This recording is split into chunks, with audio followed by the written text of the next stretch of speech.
और आपने मेरी लोकसभा सीट पर राजू राय को टिकट दे करके भाजपा की थाली में परोस दिया आपने जीत, तो हम कैसे मान लें कि आप बीजेपी के खिलाफ लड़ रहे हैं। हमने तय किया कि अब हम अखिलेश यादव जी के साथ नहीं रहेंगे। जनवादी पार्टी अपने दम पर लोकसभा का चुनाव लड़ेगी और हम अपने वोट बैंक को मजबूती से अपने साथ खड़ा करके आने वाले चुनाव के लिए अपनी ताकत को बनाएंगे।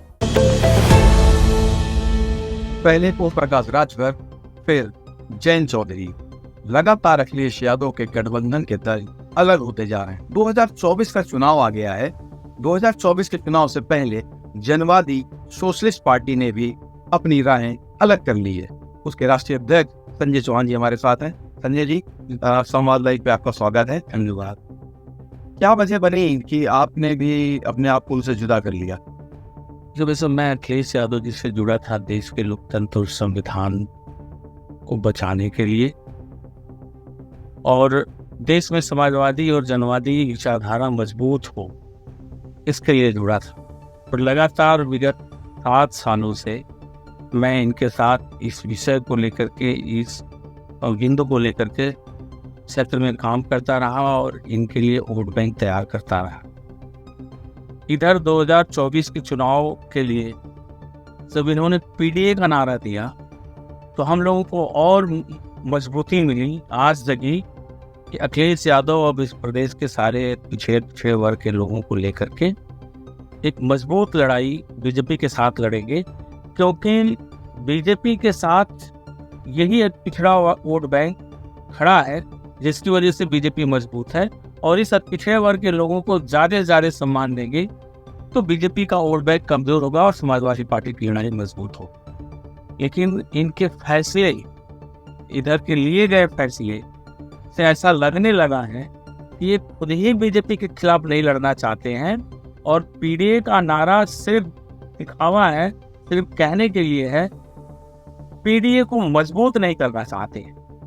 जितने भी लोग पीडीए के नेता थे समाजवादी पार्टी में, चाहे वो चंद्रशेखर रावत रहा हो, जयंत चौधरी रहे हैं, ओम प्रकाश राजभर रहे हैं, पल्लवी पटेल रहे हैं, सबके साथ इन्होंने इस तरह का व्यवहार किया कि सब लोगों को अपने गठबंधन से निकालते गए। और मेरे साथ भी इन्होंने हमें 2019 में लड़ाए, 2022 में हमारी पार्टी गठबंधन में लड़ी, 2024 में हम एक ही लोकसभा की सीट मांग रहे थे, घोसी लोकसभा सीट, और हमारी लोकसभा सीट पर भी इन्होंने राजू राय को टिकट दे करके हमें भी गठबंधन से एक तरह से किनारा करने के लिए मजबूर किया। तो क्या किया जाता, सिर्फ झंडा डंडा ढोने के लिए या उनका साथ देने के लिए तो हम लोग हैं नहीं। जब तक हिस्सेदारी नहीं मिलेगी, भागीदारी नहीं होगी, और जब तक हमारे लोग देश की संसद में नहीं जाएंगे तो हमारे लोगों की आवाज़ कौन उठाएगा, हमारे लोगों को दुख दर्द कौन सुनेगा।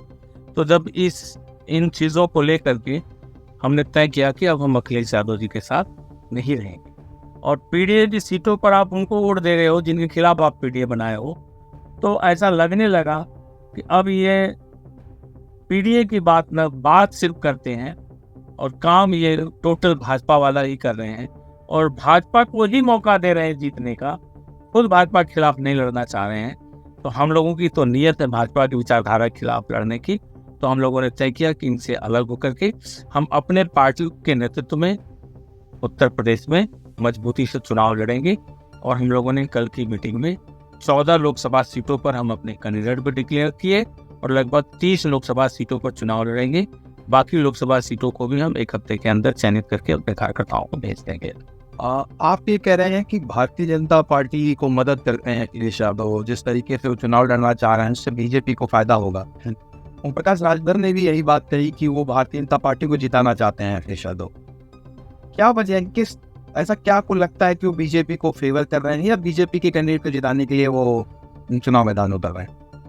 अखिलेश यादव जी बराबर प्रेस कॉन्फ्रेंस में कहते हैं कि मायावती भाजपा की बेटी, और आपने मेरी लोकसभा सीट पर राजू राय को टिकट दे करके भाजपा की थाली में परोस दिया आपने जीत, तो हम कैसे मान लें कि आप बीजेपी के खिलाफ लड़ रहे हैं? हम कैसे न माने कि आप बीजेपी के बी टीम नहीं है?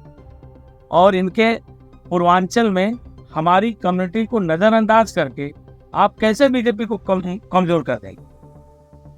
तो अखिलेश यादव जी कहीं न कहीं इनके फैसले ये बता रहे हैं कि ये बीजेपी के खिलाफ लड़ना नहीं चाहते।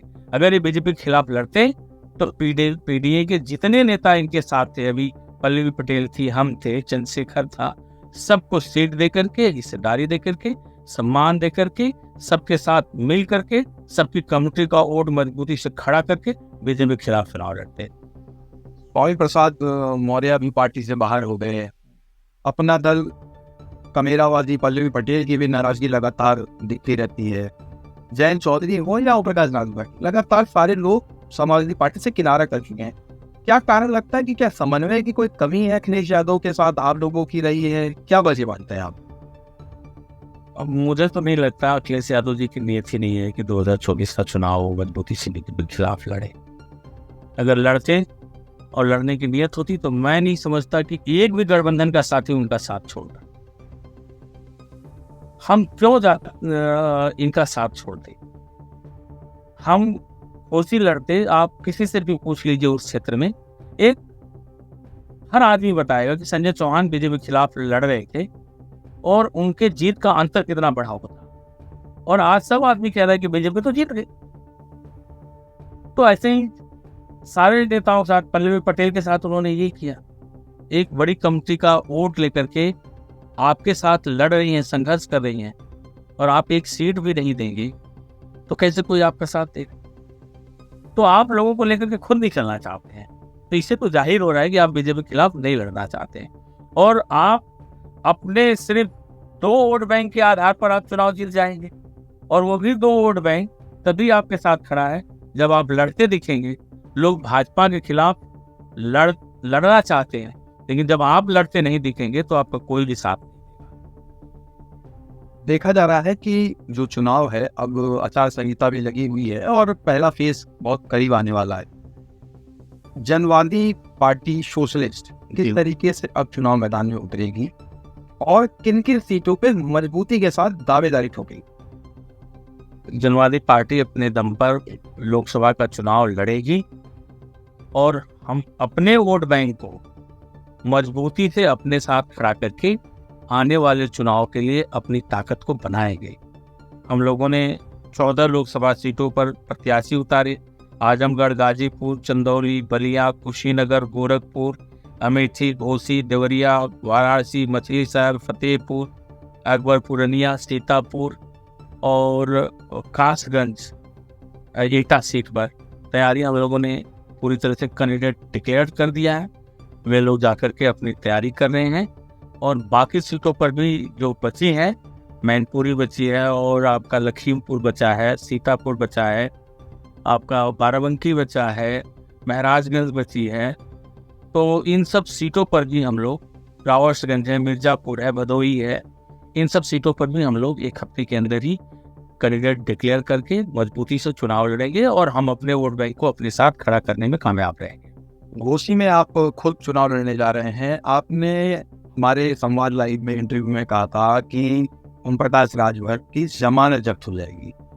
क्या लगता है कि अभी भी उस बयान पे आप टिके? ओम प्रकाश राजभर के खिलाफ अगर मैं समाजवादी पार्टी के साथ चुनाव लड़ता तो निश्चित तौर पर उनकी जमानत नहीं बचती, लेकिन अखिलेश यादव जी तो उन्हें जिताने का पूरा समीकरण दे दिया है। बट मैं इतना कहूँगा कि मैं घोसी से लड़ूंगा, और घोसी की जनता मेरे साथ है, और मैं लोकसभा का चुनाव जीतूंगा। और समाजवादी पार्टी पिछले दिनों में लोकसभा चुनाव में जितना वोट पाई है उससे कम ही वोट पाएगी, और चौथे पायदान पे रहेगी। तो आपने सुना संजय चौहान जी को, जिनका कहना है कि वो घोसी में चुनाव भी लड़ेंगे और समाजवादी पार्टी को हराने में कोई कसर नहीं छोड़ेंगे। जितेश अवस्थी, संवाद लाइव के लिए।